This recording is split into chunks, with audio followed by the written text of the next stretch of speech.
جب دسترخوان سجتا ہے تو صرف پلیٹیں نہیں سجتی، نیتیں بھی سنورتی ہیں۔ جب ہانڈی میں ابلتا ہوا سالن خوشبو بکھیرتا ہے تو صرف مسالوں کی مہک نہیں پھیلتی، بلکہ محبت، خدمت اور اپنائیت کی خوشبو بھی گھر کے کونے کونے میں اتر جاتی ہے۔ ایک ماں، ایک بیوی، ایک بیٹی جب چولہے کے سامنے کھڑی ہو کر اپنے گھر والوں کے لیے کھانا تیار کرتی ہے تو وہ صرف سبزی یا روٹی نہیں بناتی، بلکہ اپنے دل کا سکون، اپنی دعائیں اور اپنی چاہت اس میں شامل کر دیتی ہے۔ ذرا سوچئے، اگر اسی لمحے میں ہمیں یہ سوال درپیش ہو جائے کہ روزے کی حالت میں کھانے کا ذائقہ چکھنا کیسا ہے، کیا نمک مرچ چیک کرنا جائز ہے یا نہیں، تو یہ مسئلہ کتنا اہم بن جاتا ہے۔ آج کی اس ویڈیو میں ہم ایک نہایت ضروری اور عام مسئلے پر مکمل رہنمائی حاصل کریں گے، اس لیے آپ اس ویڈیو کو آخر تک ضرور دیکھیے گا تاکہ کوئی پہلو ادھورا نہ رہ جائے اور آپ کو مکمل، مستند اور دل کو مطمئن کر دینے والا جواب مل سکے۔ بسم اللہ الرحمن الرحیم۔ السلام علیکم ورحمۃ اللہ وبرکاتہ۔ اللہ تعالیٰ نے کھانے کو صرف جسمانی ضرورت نہیں بنایا، بلکہ اسے اپنی نعمتوں میں سے ایک عظیم نعمت قرار دیا ہے۔ قرآن مجید میں بارہا کھانے پینے کی نعمتوں کا ذکر آیا ہے۔ کہیں اناج کا تذکرہ ہے، کہیں پھلوں کا، کہیں دودھ کا، شہد کا۔ کھانا اللہ کی رحمت کی نشانی ہے۔ ایک دانہ گندم زمین میں ڈال جاتا ہے، اللہ اسے سینکڑوں دانوں میں بدل دیتا ہے۔ یہ رزق صرف پیٹ بھرنے کے لیے نہیں، بلکہ شکر ادا کرنے کا ذریعہ بھی ہے۔ رمضان المبارک میں تو کھانے کی اہمیت اور بھی بڑھ جاتی ہے، کیونکہ یہی کھانا سحری میں قوت دیتا ہے اور افطاری میں روزہ کھلوانے کا ذریعہ بنتا ہے۔ رمضان کا مہینہ برکتوں کا مہینہ ہے۔ اس مہینے میں ہر نیکی کا اجر کئی گنا بڑھا دیا جاتا ہے۔ سحری کا ایک لقمہ بھی سنت کی نیت سے کھایا جائے تو عبادت بھی بن جاتا ہے، اور افطاری کا ایک گھونٹ پانی بھی اللہ کی رضا کا سبب بن جاتا ہے۔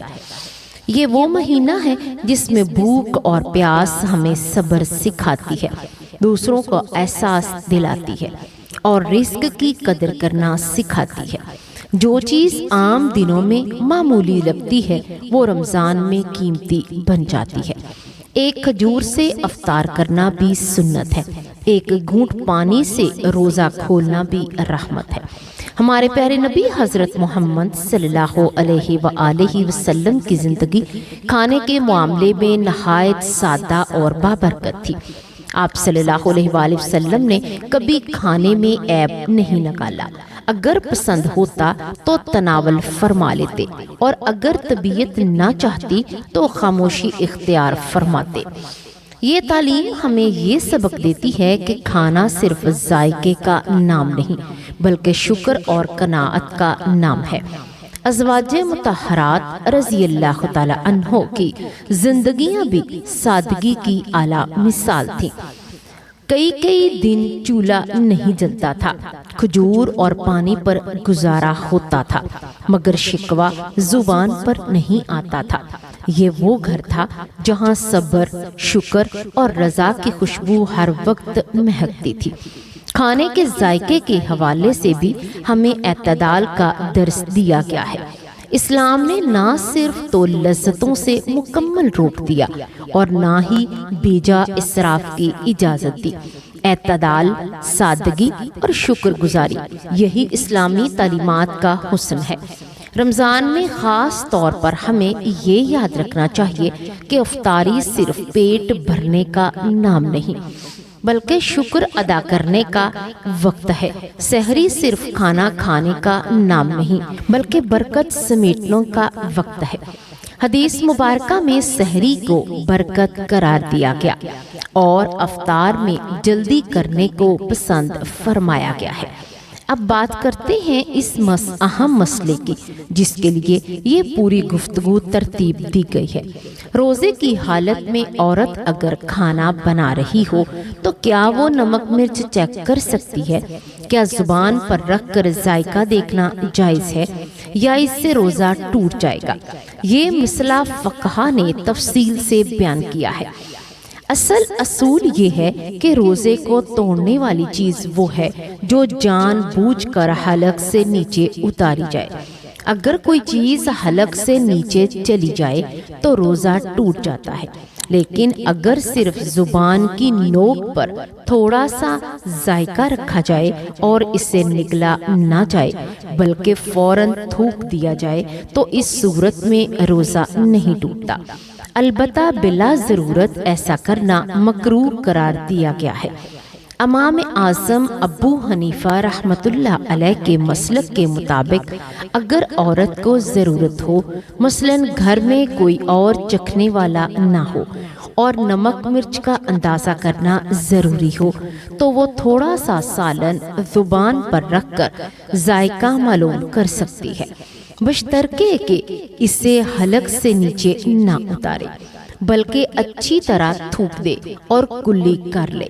اگر کوئی ذرہ بھی حلق سے نیچے چلا گیا تو روزہ فاسد ہو جائے گا۔ جہاں تک صحیح احادیث کا تعلق ہے تو صحیح بخاری میں روزے کے بنیادی احکام بیان ہوئے ہیں کہ روزہ کھانے پینے اور جماع سے رکنے کا نام ہے۔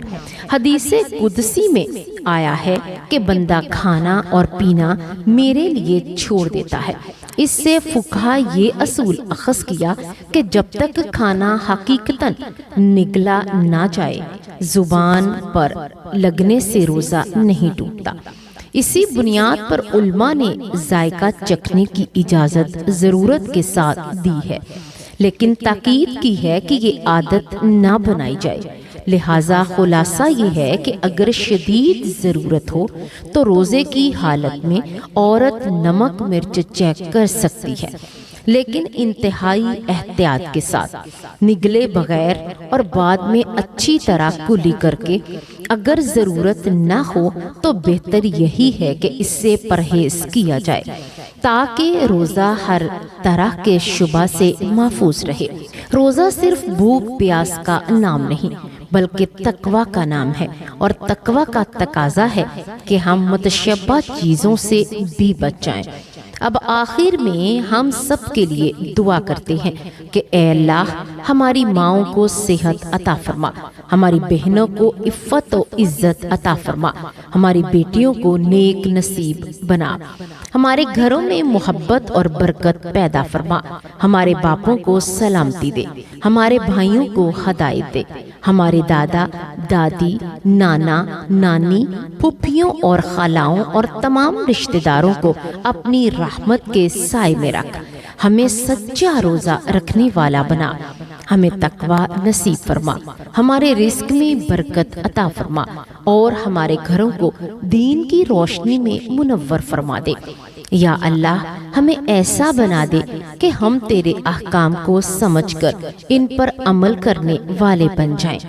یہ ویڈیو یقیناً بہت معلوماتی ہے اور ایک عام مگر اہم مسئلے کی مکمل رہنمائی فراہم کرتی ہے، اس لیے اسے زیادہ سے زیادہ شیئر کریں تاکہ ہر ماں، ہر بہن اور ہر بیٹی تک صحیح معلومات پہنچ سکے۔ ویڈیو کو لائک کریں، اپنے قیمتی کمنٹس کے ذریعے اپنی رائے دیں، اور اگر آپ چاہتے ہیں کہ ایسے مستند اور دل کو سکون دینے والے موضوعات آپ تک باقاعدگی سے پہنچتے رہیں تو ہمارے چینل کو ضرور سبسکرائب کیجیے گا اور بیل آئیکن کو بھی دبا دیں تاکہ ہر نئی آنے والی اطلاع آپ تک فوراً پہنچا سکیں۔ پیارے ناظرین، یہاں آپ سے یہ ضرور کہنا چاہیں گے کوئی ایسا سوال جو آپ کے ذہن میں آتا ہو اور آپ اس کے جواب کے بارے میں بہت پریشان ہو، یعنی کوئی ایسا مسئلہ جس کا کوئی حل نہ مل رہا ہو، تو اسلامی تعلیمات کے مطابق ہم آپ کو اس کا حل بتا سکتے ہیں۔ آپ اپنا سوال کمنٹ باکس میں لکھ دیجئے، ہم یقیناً اس سوال پر آپ کے لیے بھی ایک ویڈیو تیار کر دیں گے۔ ہو سکتا ہے کہ آپ کا پوچھا گیا سوال اور بھی بہت سارے لوگ پوچھنا چاہتے ہوں لیکن وہ پوچھ نہ سکتے ہوں، اس طرح آپ ہی کے ذریعے معلومات دوسروں تک بھی پہنچ جائے گی انشاءاللہ۔ اللہ تبارک و تعالیٰ سے دعا ہے کہ اللہ تبارک و تعالیٰ ہمیں دین کی بات کو سننے، سمجھنے اور اس پر عمل کرنے کی توفیق عطا فرمائے۔ اللہ تبارک و تعالیٰ ہمیں اس مقدس مہینے کا واسطہ دے کر کہتے ہیں پنجگانہ نمازی بنا دے، ہماری نمازوں میں وہ خشوع اور خضوع پیدا فرما دے جو اللہ کے لیے بہت زیادہ پسندیدہ ہو۔ اللہ تبارک و تعالیٰ ہمیں قرآن و سنت کے مطابق زندگی بسر کرنے والا بنا دے۔ اللہ تبارک و تعالیٰ ہمیں قرآن پاک کو ترجمہ کے ساتھ پڑھنے، سمجھنے اور اس پر عمل کرنے کی توفیق عطا فرمائے۔ اللہ تبارک و تعالیٰ سے خصوصی دعا کرتے ہیں کہ اے اللہ، جن بھی ماں باپ کے بچے تعلیم حاصل کر رہے ہیں، اے اللہ ان تمام بچوں کو کامیابی و کامرانی نصیب فرما، ان کے امتحانات اللہ تبارک و تعالیٰ بہت ہی اچھے سے ہو جائیں اور ان کو اللہ تبارک و تعالیٰ کامیابی سے ہمکنار کرے۔ اور وہ بچے جو تعلیم حاصل کر کے اپنی ڈگری مکمل کر چکے ہیں، اس مقدس مہینے کے وسیلے سے دعا کرتے ہیں کہ اللہ تبارک و تعالیٰ ان تمام بچوں کے لیے اچھے سے اچھے روزگار کے مواقع میسر کر دے اور ان کو ان کے ماں باپ کی آنکھوں کی ٹھنڈک بنا دے۔ اللہ تعالیٰ ہم سب کو علم نافع اور عمل صالحہ کی توفیق عطا فرمائے، آمین یا رب العالمین۔